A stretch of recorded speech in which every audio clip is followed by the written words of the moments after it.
Good morning, this is #you. ఈరోజు మనం చూడాల్సిన వ్యాఖ్యలు మాజీ ముఖ్యమంత్రి వర్యులు ఏంటంటే, జైలుకి వెళ్తే ఏంటి, నేను 16 నెలలు జైల్లో ఉండొచ్చాను, నేను సీఎం అవ్వలేదా అని చెప్పి కొత్త రకమైన భరోసా ఎవరైతే అరెస్ట్ అవుతున్నారో వైఎస్ఆర్సీపీ పార్టీ నుంచి వాళ్ళ శ్రేణులుగా పనిచేసిన పోలీస్ ఆఫీసర్స్ అవనండి, నిన్నటి రాజ్ కసిరెడ్డి దాకా చూసుకుంటే ఏం పర్లేదు, జైలుకి వెళ్ళి వచ్చిన ఇంటికి కొన్ని నెలలే కదా, తర్వాత నాలాగా ముఖ్యమంత్రి అవ్వలేదా నేను అని చెప్పి what an encouragement Jaganmohan Reddy గారు. దిస్ ఇస్ ఇలాంటి స్టేట్మెంట్స్ ఇవ్వడం మీకు మీరే సాటి. ఎవరైనా జైలుకి వెళ్ళకూడదు, జైలుకి వెళ్తే పరువు నష్టం కింద ఫీల్ అవుతారు. జైలుకి వెళ్తే ఏమైంది, పర్లేదు 16 నెలల్లో బయటకు వచ్చాను, నేను ముఖ్యమంత్రిని అయ్యానని మీరు పేర్కొన్నారు.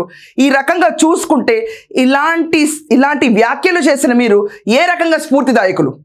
జైలుకి వెళ్ళకూడదు, తప్పులు చేయకూడదు, సంఘం మమ్మల్ని బహిష్కరించకూడదు, సంఘానికి జనాలకి అనుకూలంగా మనం ఉండాలి, ప్రభుత్వం ఏర్పాటు చేయాలనే కనీసం ఒక బేసిక్ లైన్ ఆఫ్ ప్రిన్సిపల్ అనేది కూడా మీ వర్డ్స్ నుంచి రాకపోవడం, ఇది ఖచ్చితంగా ఆశ్చర్యం అయితే కానే కాదు ఎవరికి. ప్రతి ఒక్కళ్ళకి ఒక రకమైన ఫార్ములా అయిపోయింది. ఈరోజు జైలుకి వెళ్ళి వస్తే ముఖ్యమంత్రి అయిపోతారు. ఇది జాతకాల్లో కూడా చాలామంది అదే విషయం చెప్తున్నారు. ఇది ఎంతవరకు సబబు? అక్రమ కేసుల్లో జైలుకి వెళ్ళటం వేరు, కానీ రియల్గా జనాల ప్రాణాలు చంపేసి ఎంతోమంది ప్రాణహాని కలిగించి అలాంటి పాలసీస్ని నిర్వహించిన మీరు, మీ వైఎస్ఆర్సీపీ టెన్యూర్లో ఉన్న జగన్మోహన్ రెడ్డి గారు, మీరు ఈ స్టేట్మెంట్స్ అంటాం జనాలు పాజిటివ్గా చూస్తారా మిమ్మల్ని? భయపడితే రాజకీయాలు చేయలేం, ఇది మీరు ఇచ్చిన స్టేట్మెంట్. నిన్న భయపడాలి కదా రాజకీయాలు చేయాలంటే, జనాలు చూసి మీరు చేసే పాలసీస్ వల్ల ఎంతమంది నష్టపడుతున్నారో దానికన్నా భయపడాలి కదా. దేనికి భయపడతారు మీరు? వ్యవస్థకా, లేకపోతే న్యాయపరమైన చర్యలకా, చట్టానికా, దేనికి భయపడతారో అని చెప్పాలి కదా. కనీసం చట్టానికి భయపడక్కర్లేదు, వాళ్ళు తీసుకున్న యాక్షన్స్కి భయపడక్కర్లేదు, శిక్షకు భయపడక్కర్లేదు, అక్యూజేషన్స్కి భయపడక్కర్లేదు, ఆరోపణలు భయపడక్కర్లేదు, ఒకవేళ నిరూపణ అయ్యి మీరు జైలుకి వెళ్ళినా కూడా బయటకు వస్తారు, భయపడక్కర్లేదు. ఇదెక్కడ రకమైన మాటలండి, నాకు అర్థం కాదు. బహుశా మీ పార్టీలో ప్రతి ఒక్కరు ఇలాంటి మాటలు నేను నేర్చుకుని ఈరోజు దాకా ఇలాంటి అరాచకాలు జరిగినాయేమో సార్. ఒక రకంగా చూసుకుంటే if you compare with TDP, ఇదే పార్టీ ఈరోజు మీకు స్ట్రాంగ్ లీడర్షిప్ ఏదైతే ఎన్ఫోర్స్ అవుతుందో టీడీపీ గవర్నమెంట్ ఈరోజు, ఒకప్పుడు ఎన్టీ రామారావు గారు ప్రభుత్వం ఉన్నప్పుడు లక్ష్మీ పార్వతి గారి జోక్యం మరీ ఎక్కువైనప్పుడు కార్యకర్తలు నిర్దేశించిన పార్టీ టీడీపీ. మీ దాంట్లో కార్యకర్తలు ఏమయ్యారు? వాళ్ళందరూ మీ జే బ్రాండ్స్ తాగలేదా? వాళ్ళందరూ జత్వానీ కేసు చూడలేదా? వాళ్ళెవరూ మిమ్మల్ని అపోజ్ చేయలేదా? ఇదెక్కడ కార్యకర్తల సిస్టమ్ సార్? నాకు అర్థం కావట్లేదు. కార్యకర్తలు అనేవాళ్ళు స్ట్రాంగ్గా ఉండి వాళ్ళు ఆదేశించింది వాళ్ళని చూసి భయపడే పార్టీ టీడీపీ. మీ దాంట్లో మీరు రివర్స్ ఓదార్పులో భరోసా ఇచ్చి ఏం పర్లేదని అంటున్నారు.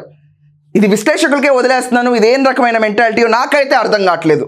కేసిరెడ్డి రాజశేఖర్ రెడ్డి పారిపోదాం అని చెప్పి హైదరాబాద్ వచ్చాడని చెప్పి చాలామంది న్యూస్ పేపర్స్ రాస్తున్నాయి. కానీ ఆయన అంటం ప్రకారం నేను ఆల్రెడీ ఆడియో రిలీజ్ చేశాను కదా, సిట్ ముందుకు రాబోతున్నాను, నెక్స్ట్ డే అన్నెసరీగా అరెస్ట్ జరిగింది. బట్ కేసిరెడ్డి రాజశేఖర్ రెడ్డి రాజేష్ అన్న పేరుతో రావడం ఎందుకు? ఇలా వింత పేర్లు పెట్టుకుని రేపు హైదరాబాద్ వచ్చిన ఈ వ్యక్తి, ఈ సదరు కేసిరెడ్డి రాజశేఖర్ రెడ్డి, ఇతను ఇక్కడి నుంచి చెన్నై నుంచి దుబాయ్ వెళ్ళిపోదాం అన్న ప్రణాళిక కూడా ఉందని చాలామంది అంటున్నారు. దీనికే స్పందిస్తారు. లుకౌట్ నోటీస్ ఉంది, అందుకనే ఇలాంటి పారు పేర్లతో తిరుగుతున్నాడు కేసిరెడ్డి రాజశేఖర్ రెడ్డి. కసిరెడ్డి రాజశేఖర్ రెడ్డి గురించి మాట్లాడే ముందుగా మనం ప్రస్తావించాల్సింది విజయసాయి రెడ్డి గురించి. విజయసాయి రెడ్డి నిన్న ట్విట్టర్లో నేను విజిల్ బ్లోయర్ని మాత్రమే లిక్కర్ స్కామ్కి, ఈ దీంట్లో ఉన్న మిగతా వాళ్ళ సగం బట్టలు కూడా ఇప్పేస్తాను, నేను పూర్తిగా ఎక్స్పోజ్ చేస్తాను అని అంటున్నారు. కేసిరెడ్డి రాజశేఖర్ రెడ్డి ఇంకొక అడుగు ముందుకేసి ఈరోజు విజయసాయి రెడ్డి కూడా దీంట్లో పాత్రధారి అని పేర్కొన్నారు. అండ్ అది రిమాండ్ రిపోర్ట్లో ఈరోజు సబ్మిట్ అయింది. Kesireddy Rajasekhar Reddy who is the kingpin of liquor scam, A1 కింద accused in kingpin of liquor scam Kesireddy Rajasekhar Reddy ఈరోజు కోర్టు ముందు హాజరయ్యి he is under custody right now. And ఈయన చెప్పిన రిమైండ్ రిపోర్ట్లో మనం చూస్తే కనుక జనాల ఆరోగ్యంతో ఆడుకునే రకంగా మద్యపానం స్కామ్ అనేది నిర్వహించబడింది. ఈ పాలసీస్ అమలైన ఈ పాలసీ మేకింగ్లో మనం చూసుకుంటే కనుక సజ్జల శ్రీధర్, విజయసాయి రెడ్డి, మిథున్ రెడ్డి, దాని తర్వాత వాసుదేవ్ రెడ్డి, కృష్ణమోహన్, రాజ్ కేసిరెడ్డి, వీళ్ళందరూ పాల్గొన్నారు. ఈ డిస్కషన్స్ అన్నీ జరిగినాయి విజయసాయి రెడ్డి ఇంట్లోనే. విజయసాయి రెడ్డి గారు ఏమన్నారండి మనతో మనం కూర్చొని పెద్ద నీతి వాక్యాలు మాట్లాడినట్టు మిగతా బట్టలు ఎప్పుదీస్తానంటే ఓ గ్రేట్ అనుకున్నారు అందరూ. అసలు నాకు పాలసీ మేకింగ్లోనే ఉన్నాను తప్ప స్కామ్ మేకింగ్లో నేను లేను అని. 2 మీటింగ్లో ఇంత పాలసీలు జరిగిపోయినాయి అండి రాష్ట్ర ప్రజలకి. మోస్ట్ ఇంపార్టెంట్లీ ఈ కింగ్ పిన్ రాజ్ కేసిరెడ్డి వెనకమాలు ఉన్న కింగ్ పిన్ ఎవరు, ఫీమేలా మేలా అని ఇంతకాలం తర్జనలు పడుతుంటే రాజ్ కేసిరెడ్డి వచ్చి నా వెనకమాలు ఉన్న కింగ్ పిన్ జగన్మోహన్ రెడ్డి అని చెప్పారు. జగన్మోహన్ రెడ్డి గారు చెప్పడం వల్లే ఈ లిక్కర్ స్కీమ్లనే ఏర్పాటు చేయాల్సి వచ్చినాయి, పాలసీస్ అమెండ్ చేయాల్సి వచ్చింది. అండ్ ఎలా దోచుకోవాలో అన్న కిక్ బ్యాక్స్ ఒక్క సిస్టమ్ నుంచే 60 కోట్ల నుంచి 70 కోట్ల నెలకి వసూలు చేశాము. Subject to correction. It is 60 to 70 crores and 4 సంవత్సరాల 2 నెలల్లో 3,200 కోట్లకు పైగా ఓన్లీ త్రూ కిక్ బ్యాక్స్ రూపేణ చేతులు మారి తాడేపల్లి ప్యాలెస్కి వెళ్ళి అని చెప్పి చాలా వివరాలు మనకు కనిపిస్తున్నాయి. ఈరోజు చూసుకుంటే కనుక ఈ కిక్ బ్యాక్స్ అనేది ఒక సిస్టమ్ అనలైజ్ చేసి దీన్ని ఒక పాలసీ కింద తీసుకొచ్చిన వైఎస్ఆర్సీపీ టెన్యూర్లో మనం ఒక్కసారి విశ్లేషిస్తే జగన్మోహన్ రెడ్డి గారు ఈ పాలసీని ఎందుకు అమెండ్ చేయమన్నారు? కేసిరెడ్డి రాజశేఖర రెడ్డి చెప్పిన దాంట్లో మనం చూస్తే కనుక వివరాలు, ఇలాంటి policies liquor policy and scam జరిగింది పార్టీ ఫండ్ కోసం. ఒక సదరు ఇంట్లో అమ్మఒడి పథకం కింద ఇచ్చి అదే డబ్బును తీసుకెళ్ళిపోయి మళ్ళీ మధ్యలో ఖర్చు పెట్టించి దాంట్లో 90% పైగా క్యాష్ ట్రాన్సాక్షన్స్ చేసి క్యాష్ ట్రాన్సాక్షన్స్ని వగేరా రూపేణ మళ్ళీ మార్చి ఒక కుటుంబాన్ని విచ్ఛిన్నమైన పరిస్థితికి, ఒక రాష్ట్రాన్ని విచ్ఛిన్నమైన పరిస్థితికి తీసుకెళ్లారు.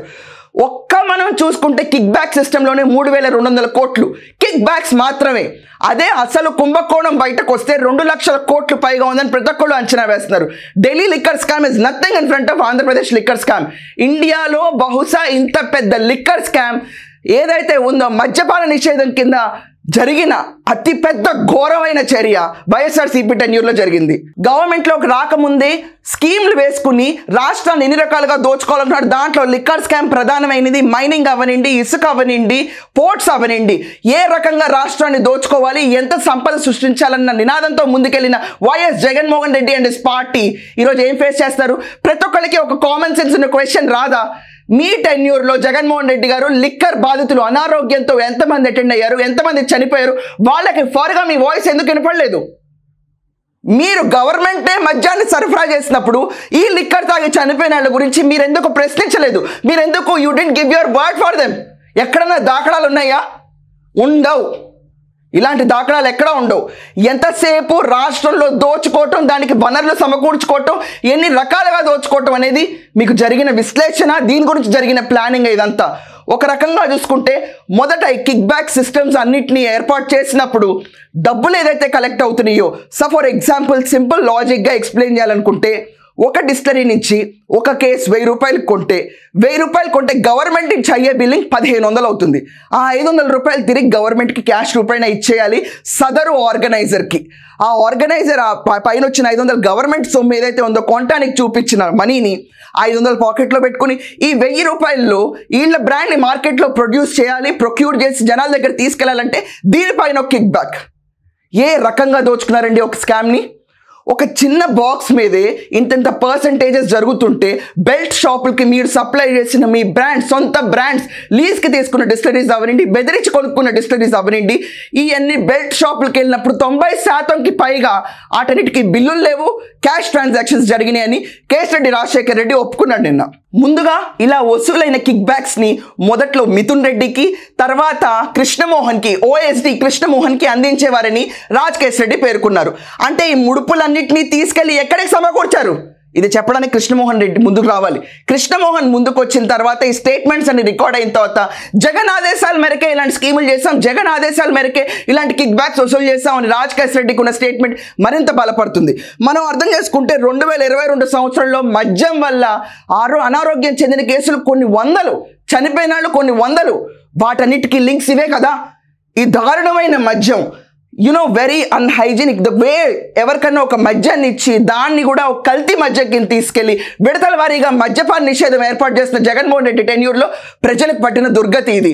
ఒక రకంగా మనం చూసుకుంటే ఈ కిక్ బ్యాక్స్ రూపంలో వచ్చిన మనీ ఎలా వెళ్ళిందంటే ముడుపుల ద్వారా, బంగారం ద్వారా, ఇదంతా కాకుండా మళ్ళీ సేమ్ లిక్కర్ షాపుల్లో ఇన్వెస్ట్మెంట్లు పెట్టి వీళ్ళ లిక్కర్ షాప్స్కి ప్రమోట్ చేయటం, డిస్టిలరీస్ కొనటం, ఇదొక రకమైన రీఇన్వెస్ట్మెంట్ కింద, దాని తర్వాత 100 కోట్ల ముడుపులు షెల్ కంపెనీల్లో మళ్లించడం, ఇదంతా కాకుండా దుబాయ్కి చేరటం కంటైనర్లో.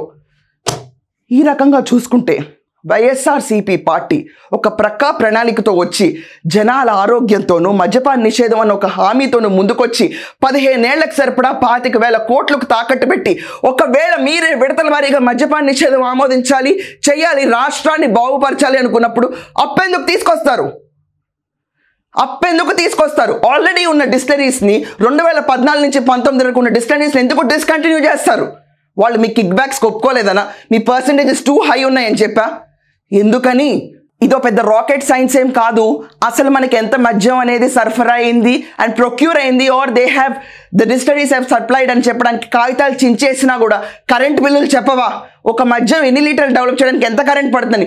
Raw material చెప్పదా? ఈ డాక్యుమెంటేషన్ ఎవిడెన్స్ సరిపోదా? ఇదంతా కాకుండా మిథున్ రెడ్డికి హైదరాబాద్లో ఒక హాస్పిటల్లోనూ వగైరా వగైరా కంపెనీస్లో ఇన్వెస్ట్మెంట్ పెట్టడానికి డబ్బులు ఎక్కడి నుంచి వచ్చినాయి చెప్పరా? ఇవన్నీ ఆరాలు తీస్తే జగన్మోహన్ రెడ్డి గారు చెప్పే సూచన ఒకటే, ఏం పర్లేదు, జైలుకి వెళ్ళినా ఏం పర్లేదు, నేనే మీ ఆదర్శం, 16 నెలలు జైల్లో ఉన్నా కూడా ముఖ్యమంత్రిని అయ్యాను. ఈ రకంగా చూసుకుంటే జగన్మోహన్ రెడ్డి గారే చెప్పారని చెప్పి ఈరోజు మిథున్ రెడ్డి చెప్తున్నప్పుడు రాష్ట్ర ప్రజలు హర్షిస్తారా?